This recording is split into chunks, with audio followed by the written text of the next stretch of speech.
Hi, it's Katrina. The Sandy Borg massacre. In 2018, in a coastal village known as Sandy Borg, archaeologists uncovered the bodies located in a stone ring fort on the shore of Åland Island southeast of Sweden. About 250 people, adults as well as children, were found in what is now considered a cursed fort. At first, archaeologists found just one skeleton in the doorway of a house in 2010, but then there were 26 more bodies, each with the signs of a violent death, including sword, knife, and club marks. From the looks of it, whoever killed the people at Sandy Borg went from door to door, executing anyone they ran into regardless of age. It was a complete massacre. From the remains of a teenage boy tripped backwards over another body, to the remains of a man whose skull had sheep's teeth inside of it, which may have been an insult from the killers to shame him, each of the attacks were beyond brutal. In one house alone, there were 9 murder victims. None of the skeletons had facial or defensive wounds, which made researchers believe they were ambushed and didn't have time to flee or really fight their attackers. The remains of meals and pots found by cooking fires also indicate the attacks were sudden. So what exactly happened here? The fort was located on the coast, so it's unlikely that the attack came from the sea. The high stone walls that surrounded it would have deterred curious pirates. Whoever conducted the massacre left behind all the jewelry, coinage, livestock, and other valuable items. This suggests that it was probably not a raid by bandits. All the weapons in town were missing, so it's very possible the massacre was politically motivated. 1,500 years ago, the world was a very turbulent place. The Western Roman Empire that had brought trade and stability to Europe for centuries had completely collapsed. The Huns were attacking from the east, and add to that hostility between local tribes, and you've got yourself a recipe for violence. Archaeologists hope to uncover more details about who killed all these people and why, but haven't been able to secure any more funding for the project. The dog mummies of Peru. It's no secret that people love their pets, but did you know even ancient people cherish their animal companions as much as we do now? Archaeologists working in Peru in 2006 had initially been excavating the remains of the Chiribaya people that once lived along the Osmer River Valley, 540 miles southeast of Lima. However, when they did so, they unearthed 82 dog tombs and pet cemetery plots alongside the human tombs. The bodies of the dogs, or the Chiribaya shepherds, have been preserved in the desert sands for centuries. Before the rise of Peru's Inca Empire, around 900 to 1350 AD, a group of Chiribaya farmers made it a point to dedicate special tombs to dogs and puppies, alongside their own graves. These canines were well known for their hunting abilities. Discovering the remains buried with blankets and food is a sign of respect and a thank you to the dogs for their contribution to the family. Interestingly, in 2012, an archaeologist found the remains of more than 100 dogs buried at the Lima Zoo, which shows that the practice was more widespread than initially thought. Some of the dogs were so well preserved they still had skin and hair. They were arranged in peaceful postures to look as they did when they were asleep, and wrapped in elaborate textiles for burial. The belief in pre-Columbian Peruvian culture is that dogs escorted humans to the afterlife. The fact that these dogs were found buried alongside humans showed that they really were true companions and extremely important to these ancient people. It seems man's best friend has been our best friend since almost the beginning of all civilizations. Aww. The haunted forest of Transylvania. If you thought the scariest thing to come out of Transylvania was Count Dracula, you'd be wrong. Outside the city of Oyabaku, a forest known as the Clearing is said to be full of ghosts and bizarre paranormal phenomena. Even locals are too afraid to go in. Due to its consistent reports of strangeness, the forest got the charming nickname the Bermuda Triangle of Transylvania. It's said to be inhabited by the devil, ghosts, and even aliens. The forest became more popular in the 1960s, when biologist Alexander Sift took a picture of an object flying through the clouds above the forest. After this, other inexplicable events soon followed. A shepherd and his 200 sheep went missing and were never found again. A young girl vanished in the forest one day, only to reappear 5 years later wearing the same clothes and without having aged a day. There's numerous reports of people going into the forest and coming out with severe burns and rashes, nausea, high fever, and headaches. Studies revealed natural uranium present in the subsoil produces higher than usual radioactivity in the forest. Even the trees are mysterious here. They grow in a twisted spiral pattern and do so in a clockwise direction, making you wonder what kind of supernatural forces push them to bend that way. Most of the eerie paranormal activity seems to be concentrated in a particular spot. This area is completely free of any plant life and forms into a perfect circle. The soil in the circle was tested, but no anomalies were found that would prevent the growth of vegetation. The forest continues to be one of the best documented paranormal sites on the planet, and speculation continues as to whether Oyabaku is a portal to another world or possibly a never-before-seen parallel universe. Leap Castle, Ireland. Ireland is full of beautiful, crumbling castles with spooky pasts, but one known as Leap Castle is definitely one of the creepiest. It is said to have a brutal history of revenge, rivalry, and power, playing pivotal roles in its turbulence. Entire battalions lost their lives, family members murdered by other family members. The fight for control over the manor made this castle into what it is now, and it comes as no surprise that this is Ireland's most haunted house. Built in the early 1500s, the castle was originally owned by the violent and deadly O'Carroll clan. The castle was passed from father to son for a few generations, with multiple killings by rival families and even within their own family, underlining the beginning of the barbarous history. By the mid-1600s, Leap Castle came into the care of the Darby family, and as standard during the time, the castle's power was again passed down from father to son. After the Darby family, the Ryan family held the stronghold. Those who lived in the castle swore their allegiance to the British crown, with many of the Irish locals looking down upon their allegiance. An angry mob of locals even tried to burn the castle down in July of 1922. With so much bloodshed in one place, it seems that the castle was cursed. It comes as no surprise that there's been multiple reports of ghosts wandering the corridors and endless archways. One of the most haunting places on the grounds is the burnt-out shell of a chapel. One of the O'Carrolls, a priest at the time, was performing a mass when his brother killed him. After the castle was set on fire, the priest's house was a derelict ruin, but residents claim to have seen apparitions, including one that walked in through one window and out another. Some say they've seen light streaming from the barren windows at night, and they see the spirit of the murdered priest lurking in a stairwell. The ghosts of two young girls have also been spotted in the main hall. Multiple other apparitions of murdered former residents on the grounds include one known as the Elemental, which is a chilling tale said to date back to the time of the Druids, when sorcery was used to protect the land on which Leap Castle was built. Even today, the family that privately owns the castle confirms the supernatural presence. Those brave souls interested in checking out Leap Castle can contact them for a private tour. Would you like to visit this spooky castle? Let me know in the comments below, and be sure to subscribe if you haven't already. We have lots of mysterious discoveries coming soon. Panga Ya Saidi Cave.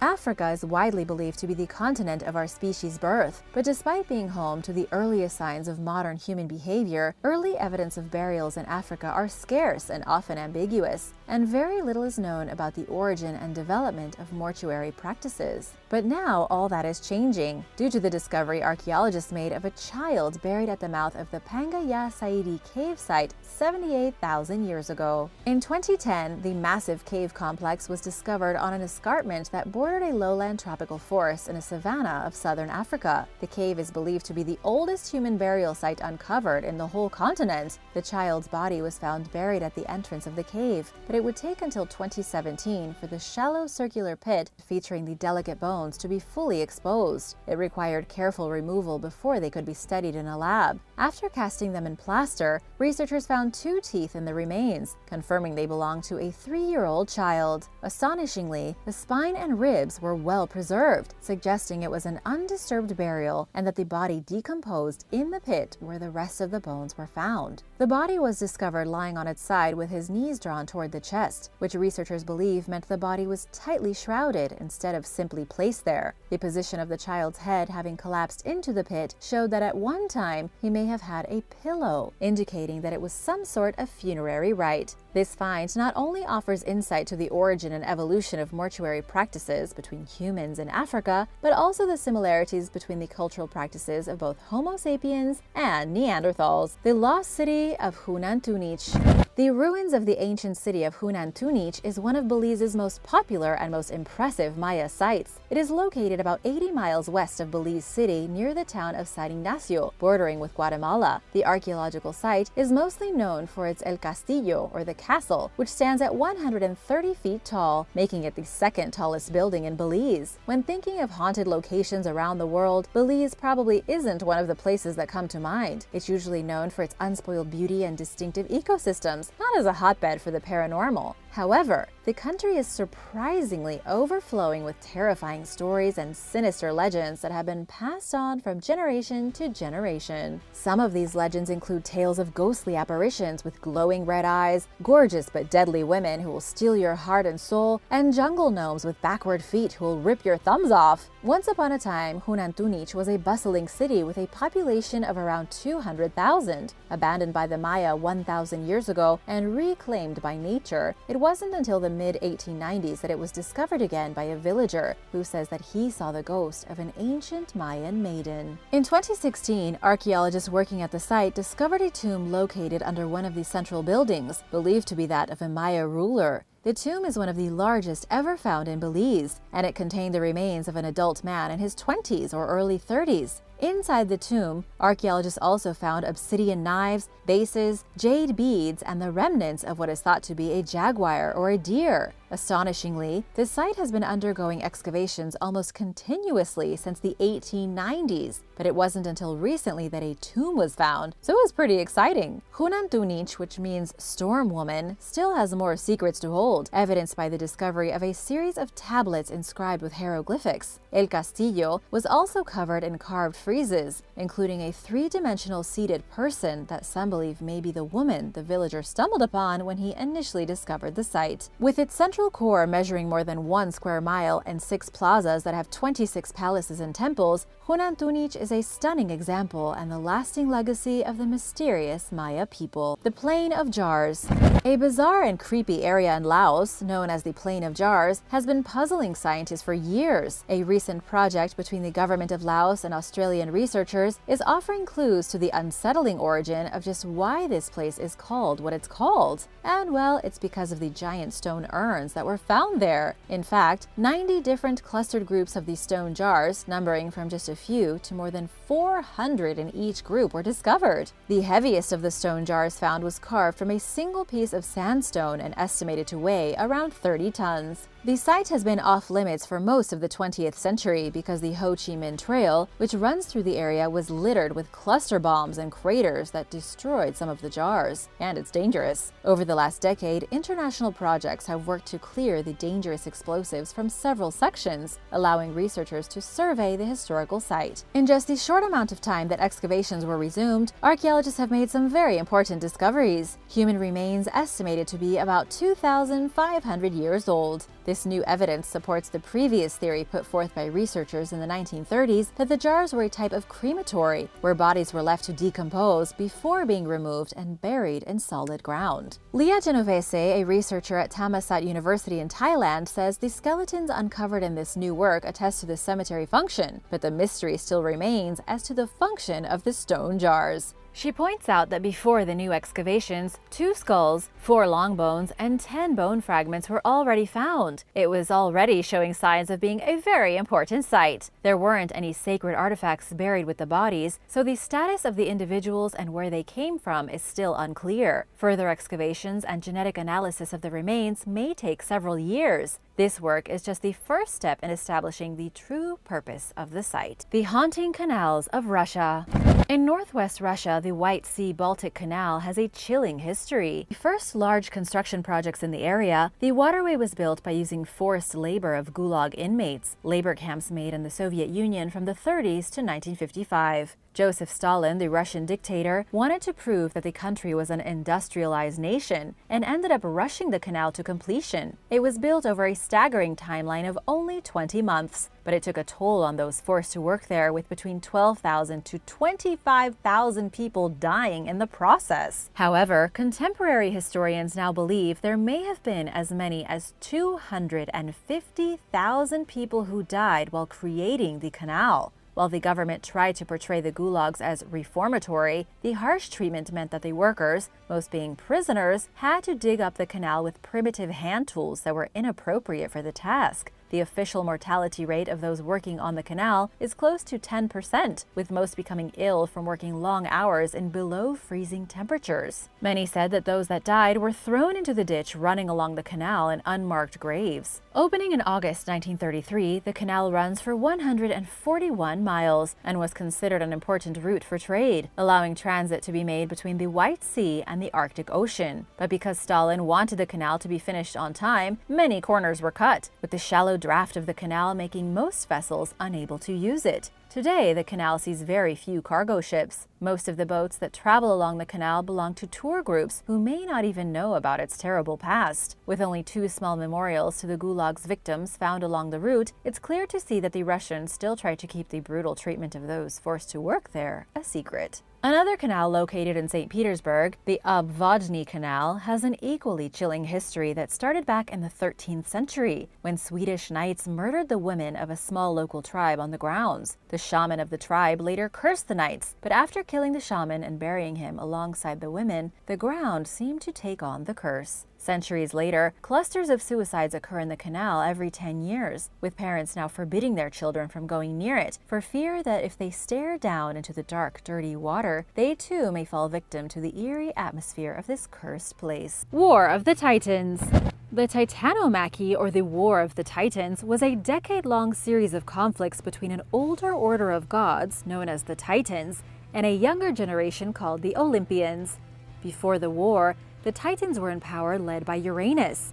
He ruled alongside Gaia, the goddess of the earth, and together they had the Cyclopes, the 100-headed Hecatoncheires, and 12 Titans. But things took a dark turn when he made his wife Gaia very angry. He hated their children for fear they would rise up against him and take the throne, so he locked them up in the Tartarus, the deepest and darkest part of the underworld.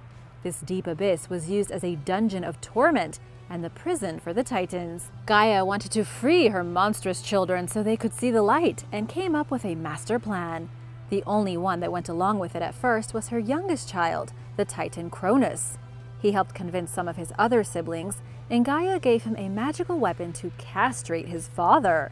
The plan worked, and Cronus tossed his father's genitals across the Mediterranean Sea and imprisoned him, making Cronus the de facto leader of the Titans. But Uranus placed a curse on Cronus so that his children would rebel against him, much like he had betrayed his own father.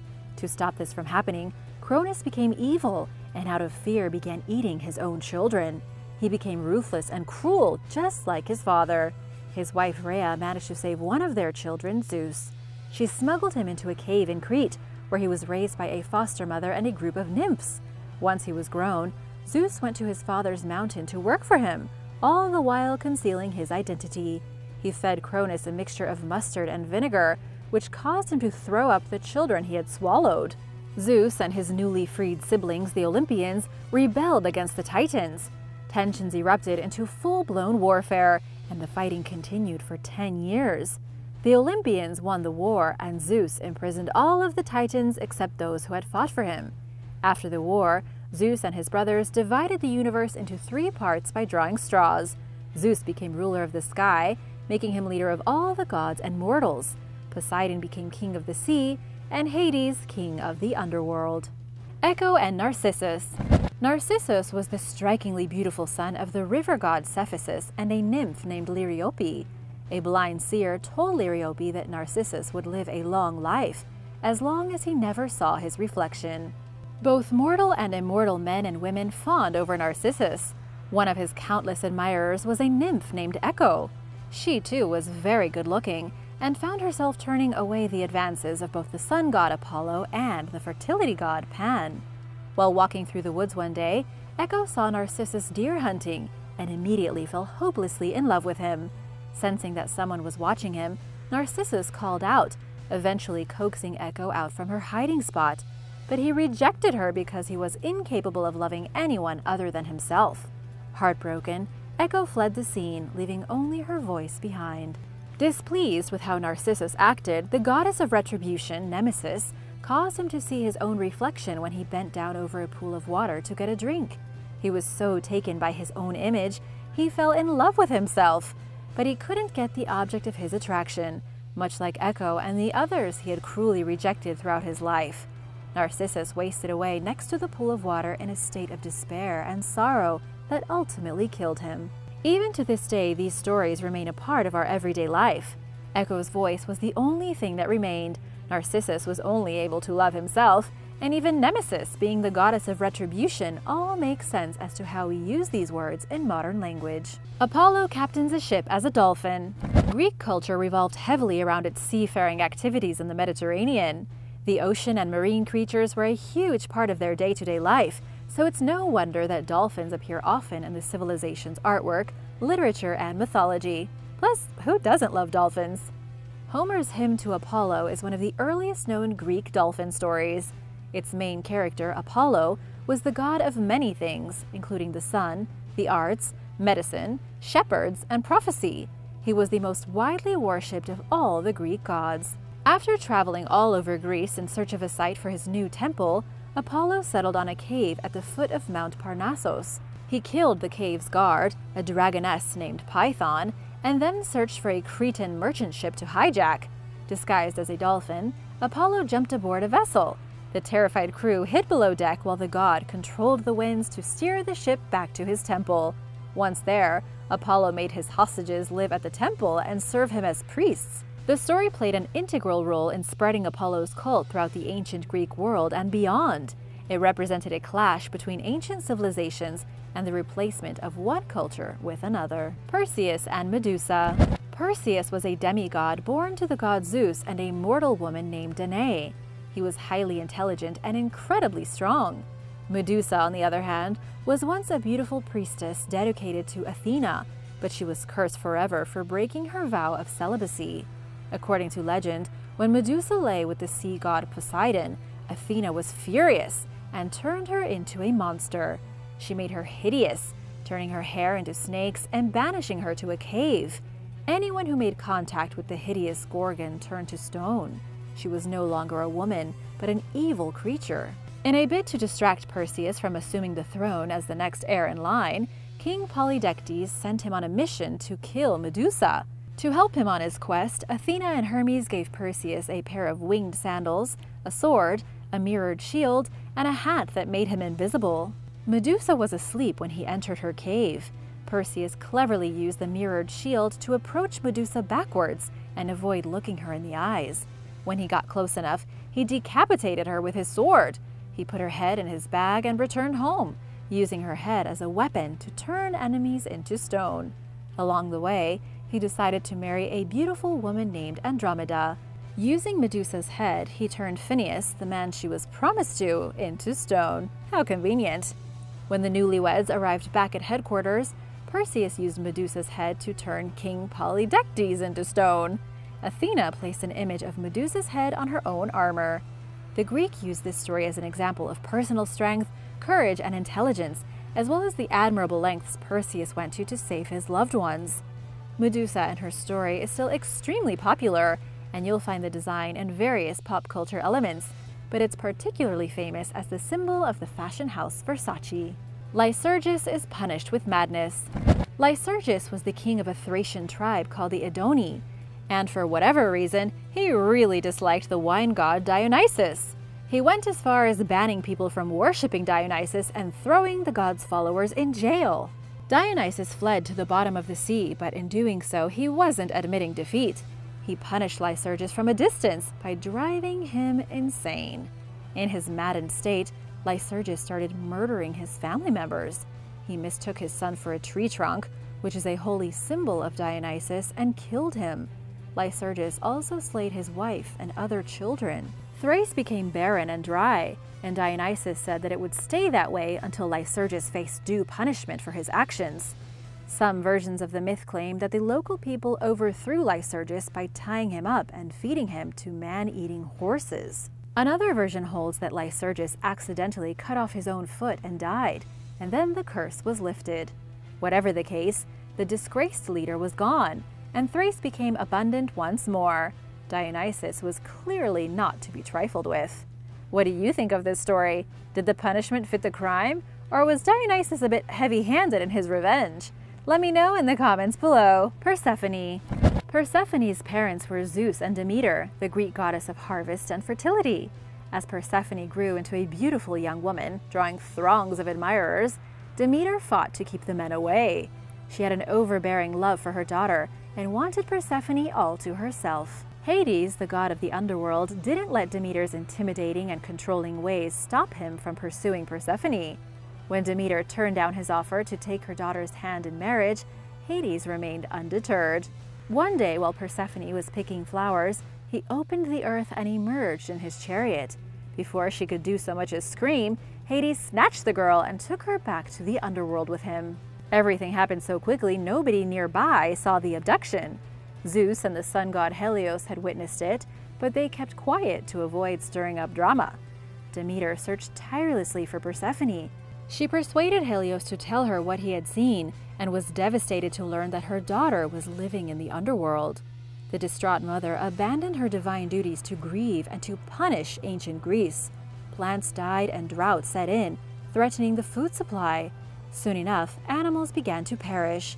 As things descended into chaos, Zeus approached Demeter and said that if she could prove that Persephone was being held against her will, he would help free her from Hades. To Demeter's surprise, her daughter said that she was happy in her marriage.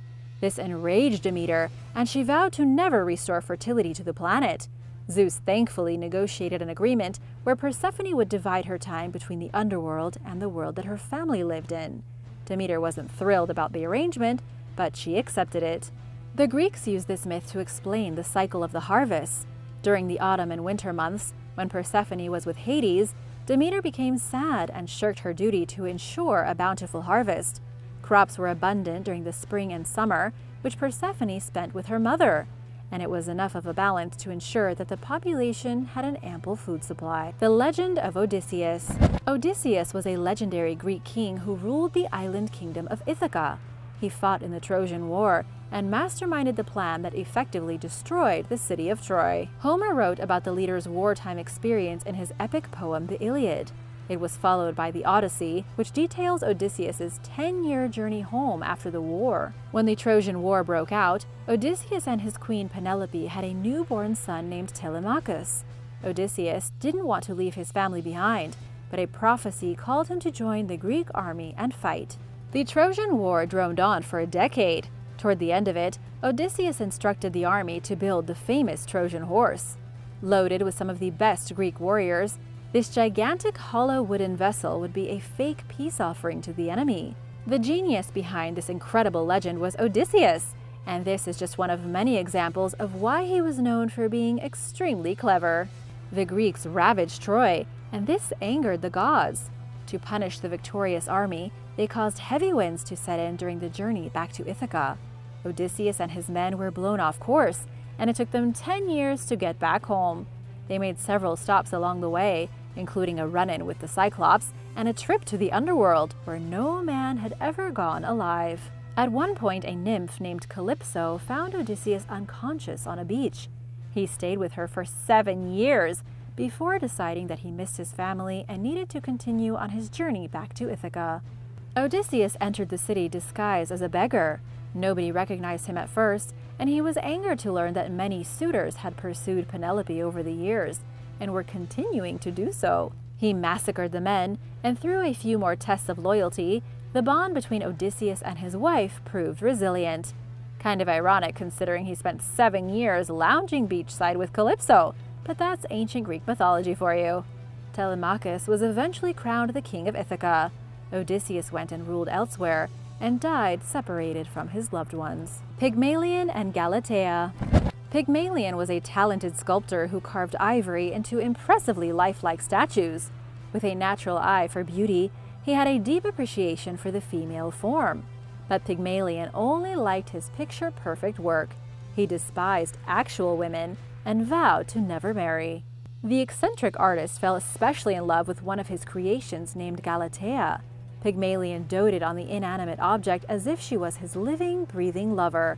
Love quickly turned into obsession, and the sculptor spent all his time staring at Galatea.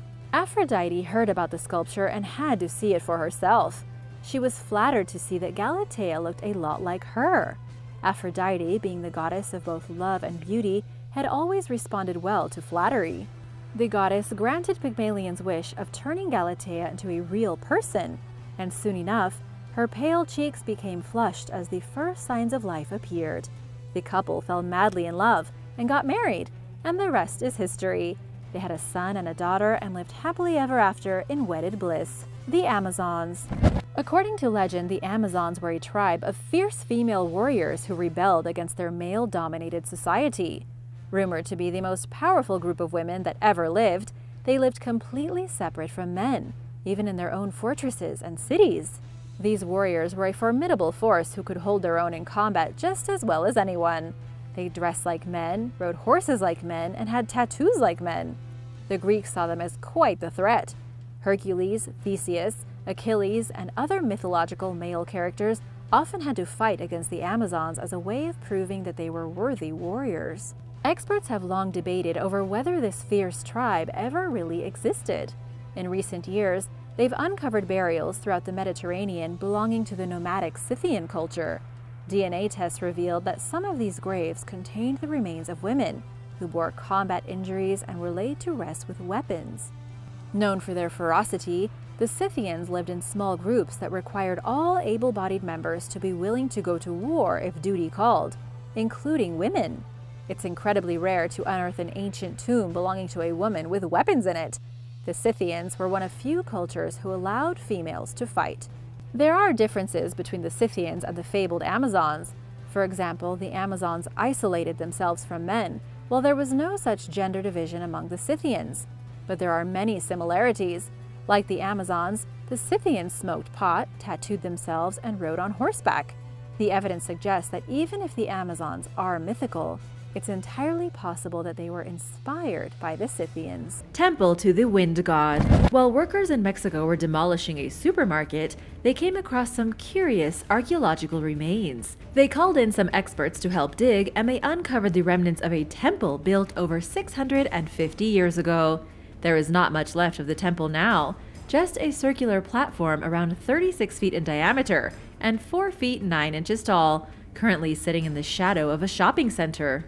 The archaeologists say that it was a temple dedicated to the god of wind, Ehecatl-Quetzalcoatl. To give a bit of background on the temple, it's important to know that modern Mexico City was built over the bones of several pre-Hispanic cities, including the capital of the Aztec Empire, Tenochtitlan. When the Spanish conquered the city, they began to build their structures over the ones that were destroyed. They built churches over Aztec temples, burying them for hundreds of years. In this way, the mysterious temple got covered by the modern city, and then a supermarket was built on top of it. Once excavated, archaeologists with the National Institute of Anthropology and History found at least 8 ancient human bodies, many shards of pottery, and of course, the temple itself. Researcher Pedro Francisco Sanchez Nava says the Aztecs had worshipped the wind god at this temple as one of their primary deities. They would have made offerings to the god of wind to ensure things like a good harvest. And yes, many of these offerings had likely been sacrifices of human hearts and blood, a common practice at the time to appease the angry gods. Who could imagine that such a blood-soaked and mysterious history lay hidden beneath something as mundane as a supermarket? India's underwater city. In the Gulf of Cambay, off the coast of India, marine archaeologists have discovered the remains of what could be a lost city from 9,500 years ago. This city is currently submerged underwater, only detected by using sonar scanning technology. The marine archaeologists sent beams of sound waves to the bottom of the sea, which picked up evidence of a collection of large geometric structures. The area measures about 5 miles long and is believed to be an entire city that sank into the water over 5,000 years before any other city was built in India.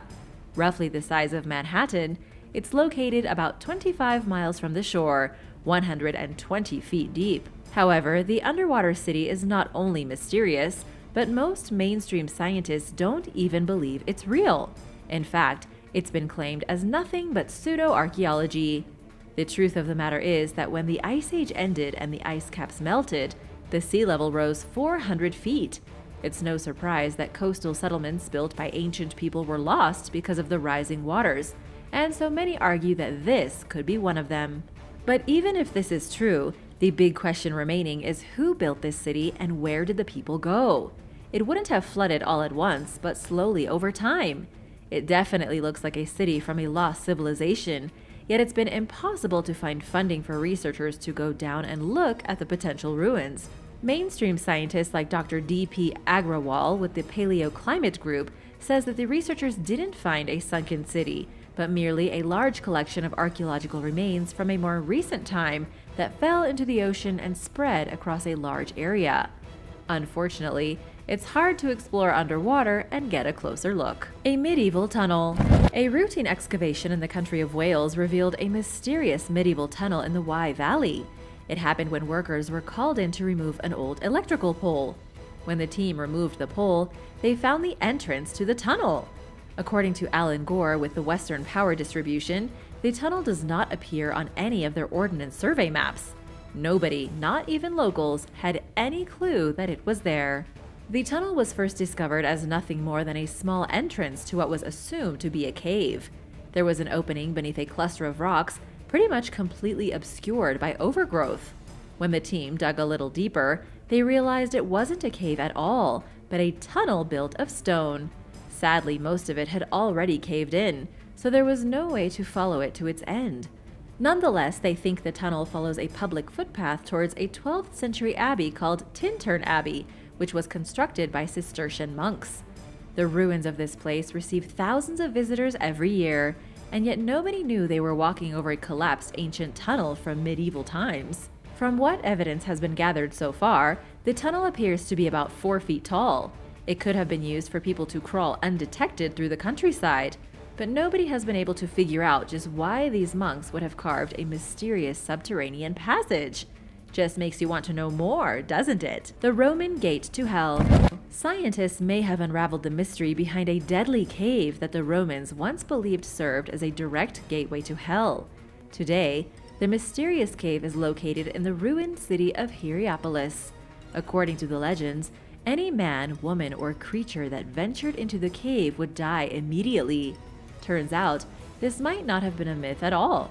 Instead, the legend of the deadly cave is grounded firmly in reality.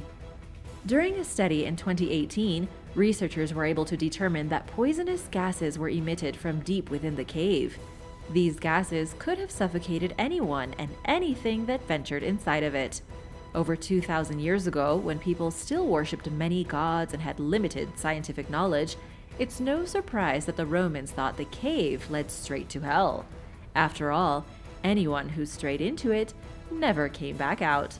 The Romans actually turned the entrance to the cave into a kind of temple. They built a stone doorway around it and used it for horrible ceremonies. Eunuchs, a fancy name for priests that were castrated, would lead bulls down into the depths of the poisonous cave to sacrifice them to their gods. What they didn't know back then, but what the team in 2018 from the University of Duisburg-Essen in Germany learned, is that underground volcanic activity is to blame for the toxic gas.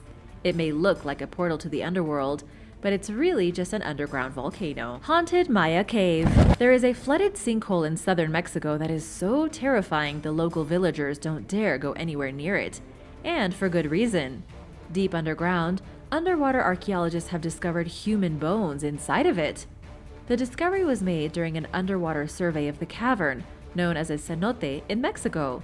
2 chambers were found to be littered with the bones of people. Archaeologist Bradley Russell spent over 2 weeks investigating the remains, rappelling over 40 feet into the cave before diving under the surface.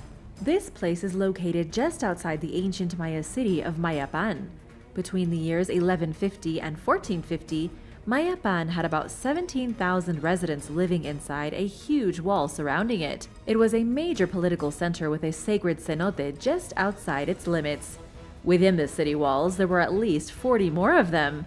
The city itself was built where it is because of the easy access to cenotes, but none of the other ones have been found to contain so many human remains. The truth is that the rulers of Mayapan most likely designated this particular cenote to be a place of death. Bradley Russell says it was either a place of sacrifice where people were killed as offerings to the gods, or a burial pit. It may have been that the Maya used the cenote for people who had been infected with a mysterious plague-like disease. They could have been buried here in order to keep their remains away from the rest of the healthy population. But the truth is that the religious meaning of the human remains in this particular place remains a mystery. And now for a possible contender for the real Atlantis. But first, I want to give a big shout out to Ricky and Rachel Perry, wishing you a very speedy recovery after your operation. Best of luck to you both, and thank you so much for letting us be a part of your day. If you are new here, be sure to subscribe if you haven't already for more videos about strange, mysterious places and amazing discoveries. Atlantis discovered. For thousands of years, historians have desperately been trying to locate the lost city of Atlantis. None of these attempts have ever been successful.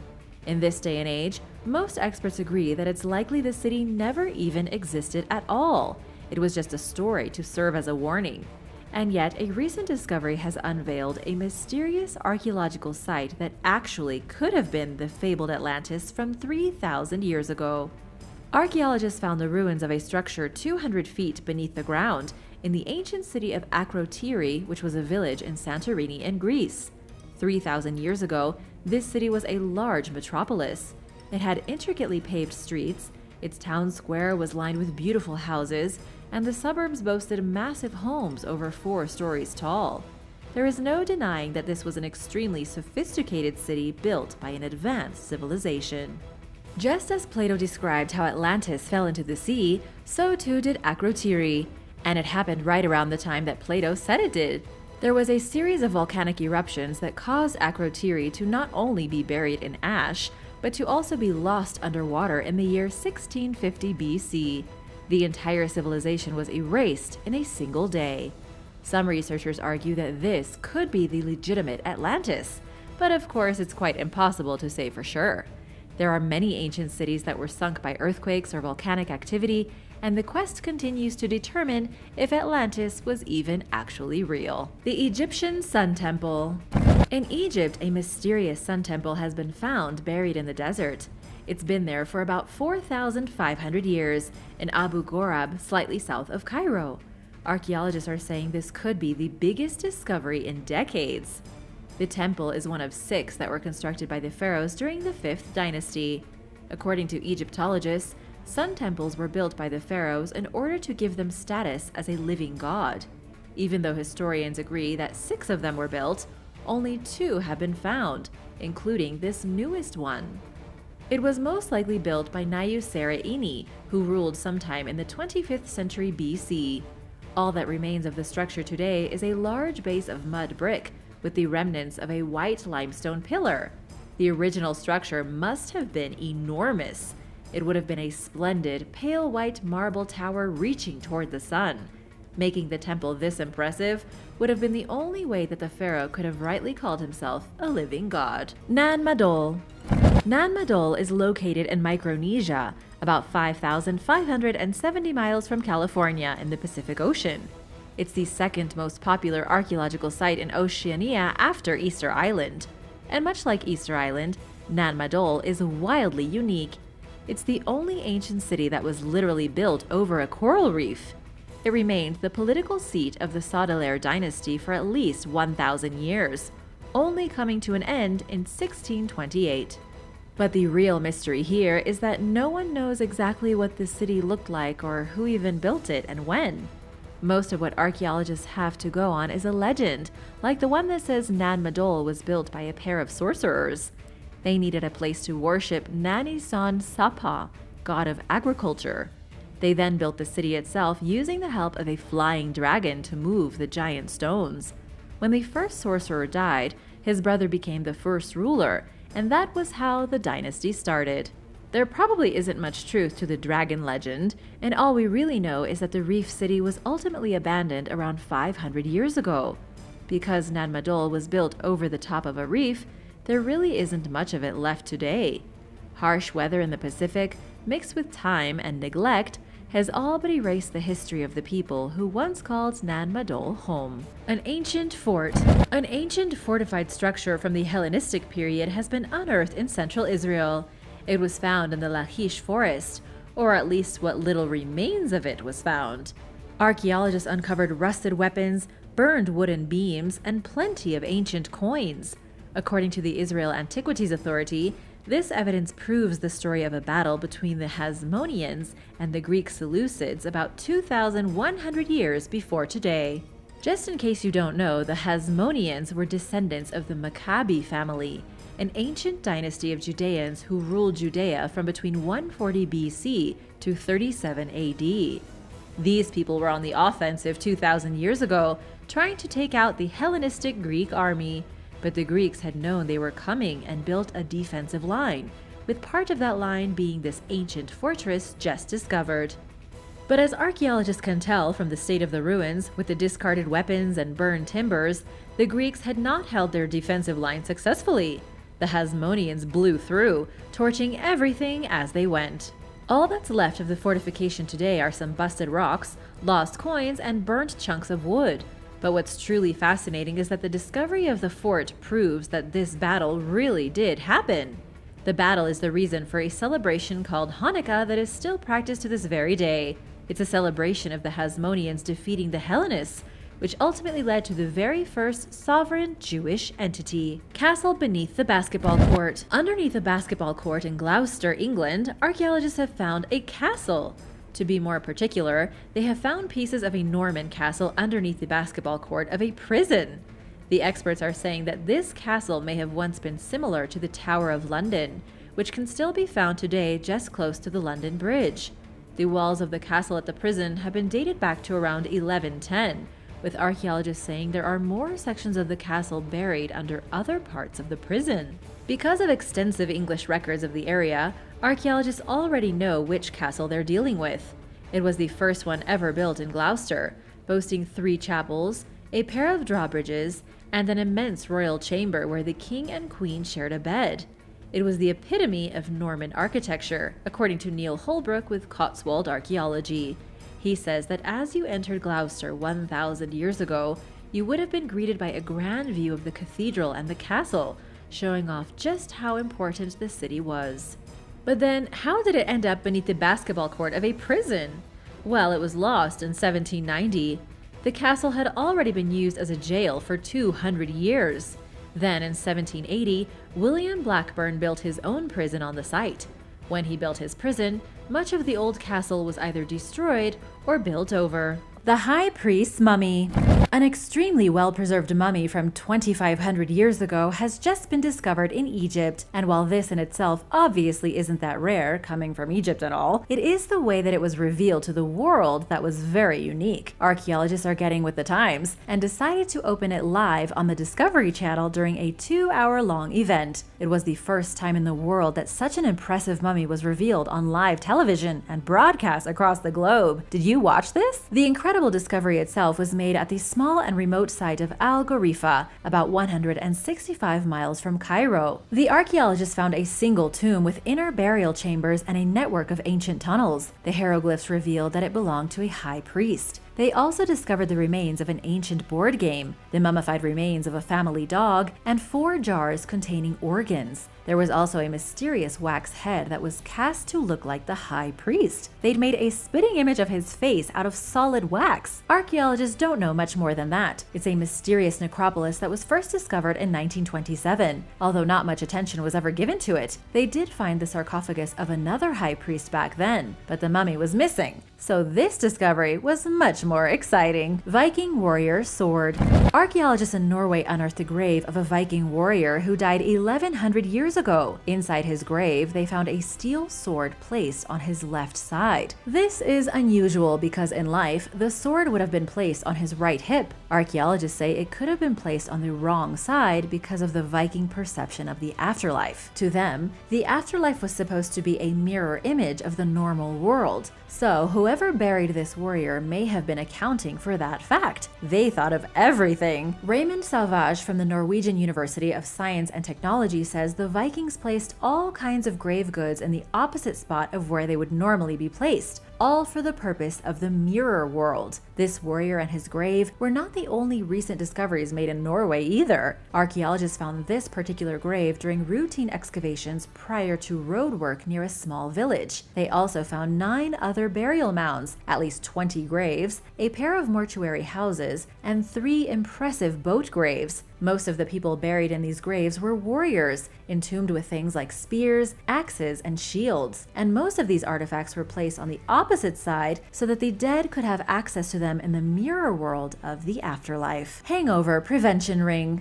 Archaeologists have found a relic unlike anything else in history. It's an ancient hangover prevention ring. Forget about raw eggs, a fresh Bloody Mary, or any other hangover cure you may have heard of. During the Byzantine era of Israel, you could simply put on a hangover ring to cure yourself after a rough night of drinking. The ring was found by archaeologists in the city of Yavne. At first glance, it just looks like an ordinary ring. It has a golden band and a gem of purple amethyst. But where it was discovered gives a clue as to its purpose. It was discovered in the largest winery of the 7th century, just a few hundred feet away from a warehouse that once contained hundreds and hundreds of jars used for storing wine. Amir Golani, an archaeologist associated with the Israel Antiquities Authority, says the amethyst gem in the middle was likely used to prevent the unwanted effects of drinking too much wine. Back in the 7th century, when the Byzantine era was coming to an end and the Islamic period was starting, lots of people used gold rings inlaid with an amethyst stone to cure themselves of ailments. Archaeologists have found other such rings worn by elite Romans as recently as in the 3rd century AD. Amethyst is frequently associated with virtue, especially since it's mentioned frequently in the Bible. The ring was an indication of status and wealth, worn by either a man or a woman. Because it was found so close to the winery, experts are almost certain it was used with the express purpose to prevent hangovers. What do you think? Do you like amethyst? Let me know in the comments below. Socks and arm warmers.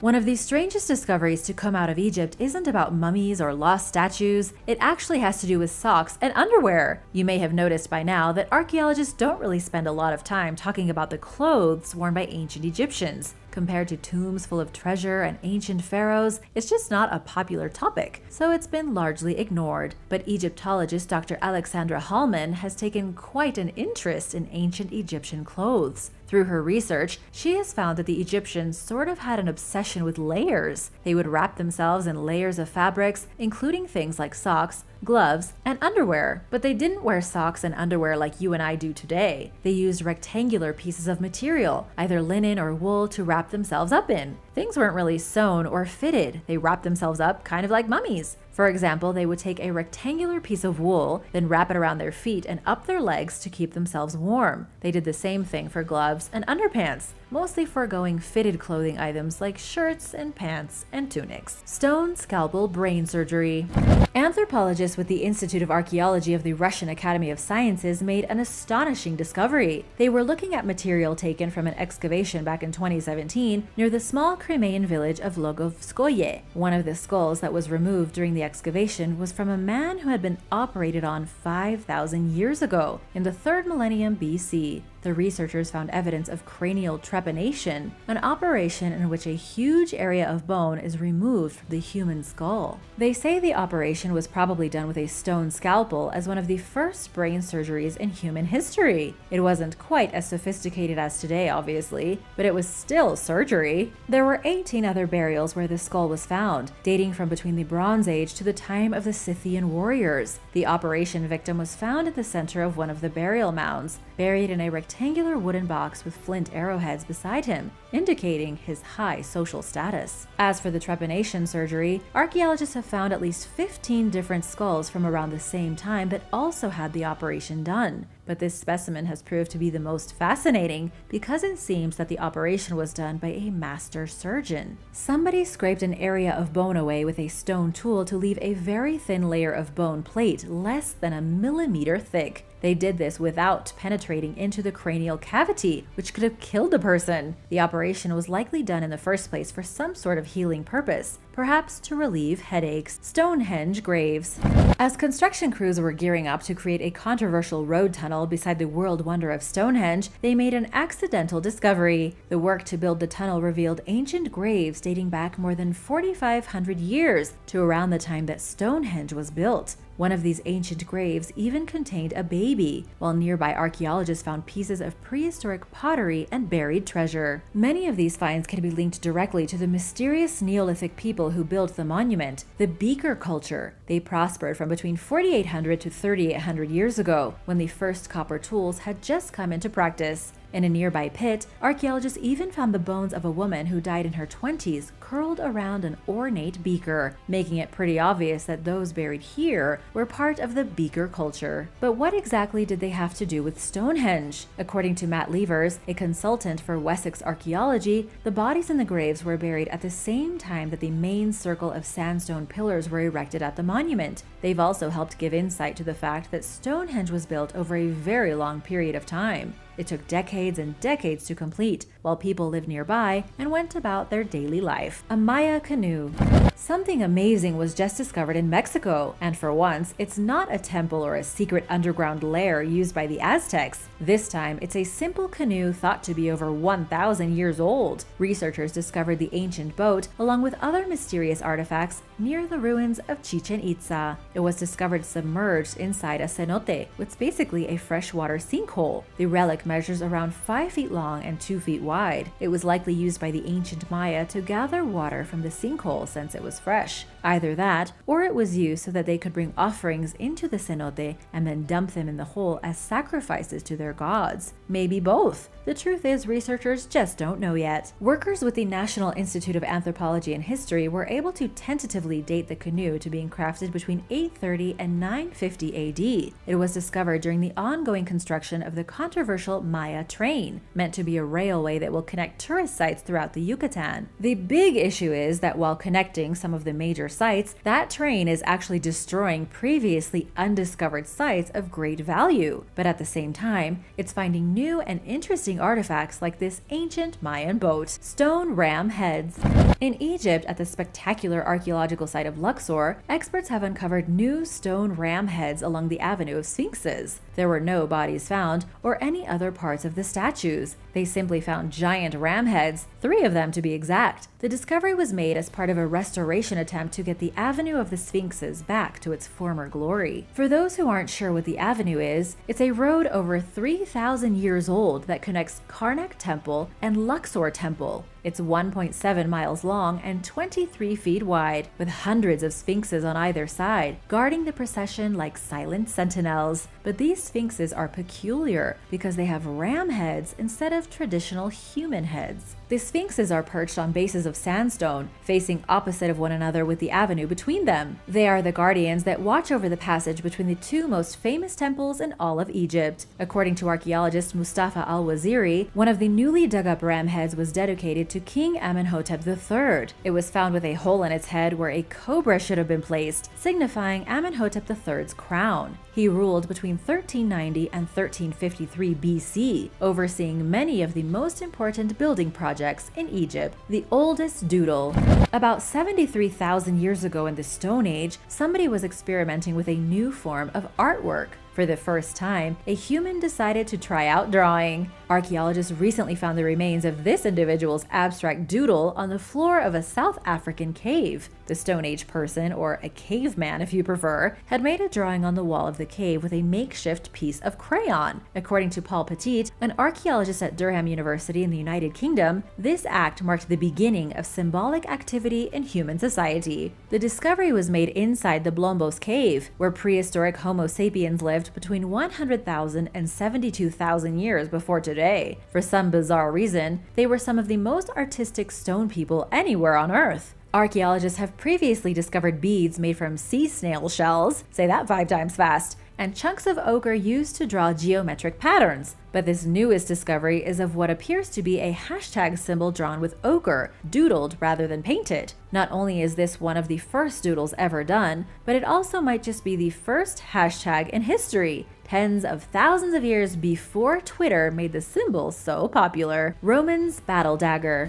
A man with a metal detector discovered a dagger that once belonged to a Roman soldier. The dagger dates back to about 2,000 years ago, and the soldier may have used it in a fierce battle before losing it forever. The man who found it is an amateur archaeologist in Switzerland. The impressive dagger was not the only thing that was discovered on the lost battlefield. It was only one of hundreds of artifacts left behind after a brutal fight between Roman legionaries and Rhaetian warriors. This came at a time when Rome was trying to consolidate their power in the area. The Rhaetian were a group of Alpine warriors who occupied the mountainous areas of Austria, Italy, Germany, and Switzerland. They were literally people of the Alps, and they may have even been related to the Etruscans, those who lived in Italy and held power in the area before the Romans rose up and squashed them. When the Romans needed to expand in the 2nd century BC, they had no choice but to take over the mountain homelands of the Rhaetian. The campaign was successful, though not without its casualties. The unknown warrior's dagger may have been buried on the battlefield purposely when the dust had settled, as a symbolic token of appreciation for the victory. Thanks for watching! Which of these strange discoveries was your favorite? Let me know in the comments below, and remember to hit that subscribe button and check out more of the great archaeology videos from the channel. See you next time! Bye!